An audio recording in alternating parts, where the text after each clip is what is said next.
I was not initially for Bernie because I didn't know much about him until my wife said, I want you to sit down and just listen to one of his interviews. As soon as I heard him talking, I was in for him. This was really early on before he actually picked up any steam. You had just come off of having to fundraise in order to run for office. Yeah. And say if I were to run again, I would do things very, very differently. I would take a lot of the Bernie Sanders approach in not relying so much on, maybe one or two donors. Really trying to focus more on everyone, which I don't think I did as good of a job. Sometimes you get, when you're doing call time and you don't value those $10, $15 contributions as much as the $5,000 contribution because it takes a long time when you have a couple of months to raise money. It takes a very long time for those $15, $20 contributions to add up as opposed to a $5,000 or $10,000 check we can do in one meeting. My father-in-law has been here since early 70s, and then he delayed his citizenship, kept delaying it. He's been a legal resident since he's been here.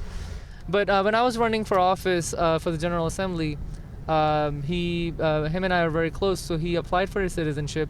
But my election was already over, so he had become a citizen. And then Bernie Sanders was running in the primary, when the Virginia primary was happening. He went and registered to vote.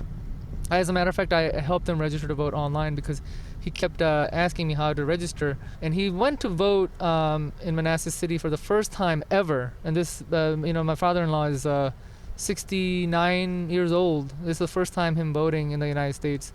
And the funny thing is, so he's asking my mother-in-law very loudly while people are voting, how do you spell Bernie's name? How do you spell Bernie's name? So they're like, it's already on the ballot. Because he doesn't know how ballots work. Because he thought he'd have to write it? He thought he would have to write it. I'm like, this is not voting in Iran in the 60s. So it's not a commentary on your relationship with your father-in-law that he didn't register in time to vote for you, but he did for Bernie Sanders?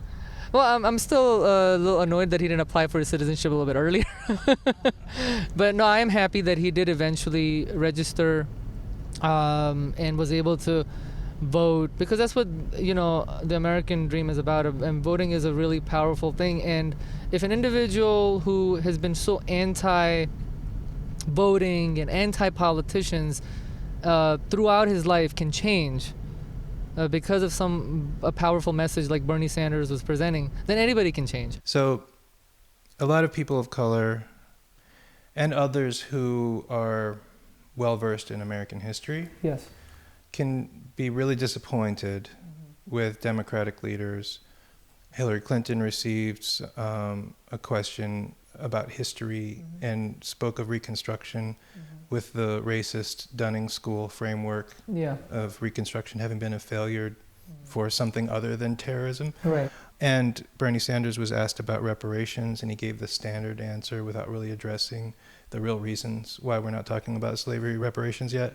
So what would you say to other people of color who see Democrats do and say things like that, who are aware of the difficulty that you had when you wanted to run for state senate, who want to throw up their hands and say, well, both parties are stupid and racist or whatever? Yeah, I mean, you can't throw up your hand and just give up entirely. There's no reason, even for president, that we can't have, like an Asian American or a Muslim American or Latino American. There's no reason for that. Yeah. And that's only going to happen is if more and more people keep trying, and the first ones out of the gate always get bloodied. That's just the way it is.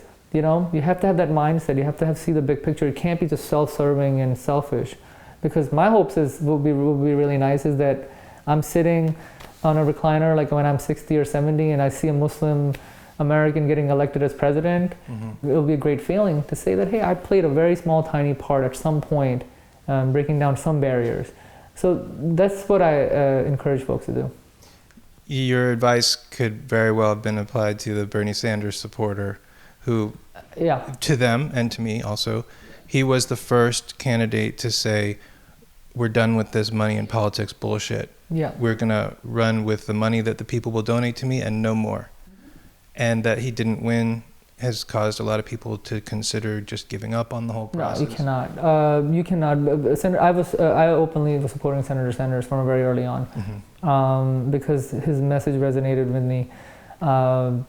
and I'm going to vote for Hillary Clinton now. I'm not a big Hillary Clinton fan, but she is a good progressive Democrat. Of course, there are things I don't agree with 100%, but I tell my friends who were Bernie supporters is that I understand the Bernie or bust movement, I get it.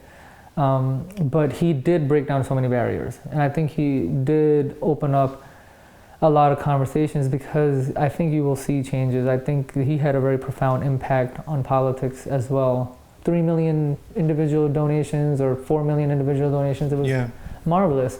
It was truly a grassroots campaign, bigger than any kind of grassroots campaign that everybody has seen.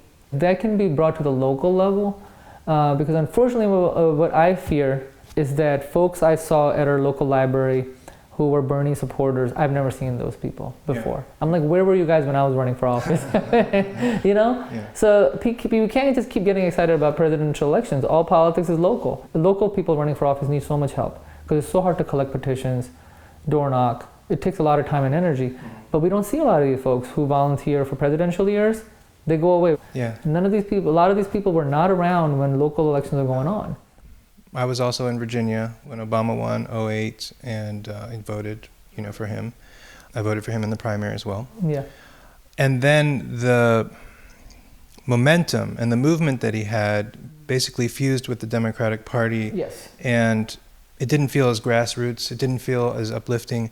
And instead of that spotlight being shined on local races, what happened was the white racial backlash against the first African-American president, that became the spotlight. And so the Tea Party and the birther and the Trump thing is what actually is brought to bear on local races instead. Right. Now Bernie has that spotlight. Right. What if he were to create something that could bring that spotlight to a candidate like you and say, okay, this guy has seen the light. He's not going to go to one or two donors. He's going to run a grassroots campaign powered by the people. President Sanders, I'm sorry, I wish it was President Sanders. If Senator Sanders, I think he can really preserve his legacy by creating an organization that focuses on local races. He has millions of people who are in his database of donors. And foot soldiers. And they love being with each other. Yes. So if they have a reason to get together again. Yeah, exactly. So that's the thing. So for the local races that, we want to pick up, some state senate races or congressional races, even. It doesn't have to be necessarily local races. Congressional races are very, very close. Yeah. Some of these congressional races are coming down to 1,000 votes. Yeah. The attorney general race that we had came down to 162 votes. Mark Herring's race. Yeah. I think there was 8 races in 2013 when I was running that were within 500 votes. It's really been a politically empowering experience for me running for office, because everybody gets to know you, and it's probably not a single elected official on either aisle that I can call and they won't get back and want to hear, okay, well, what is his concern?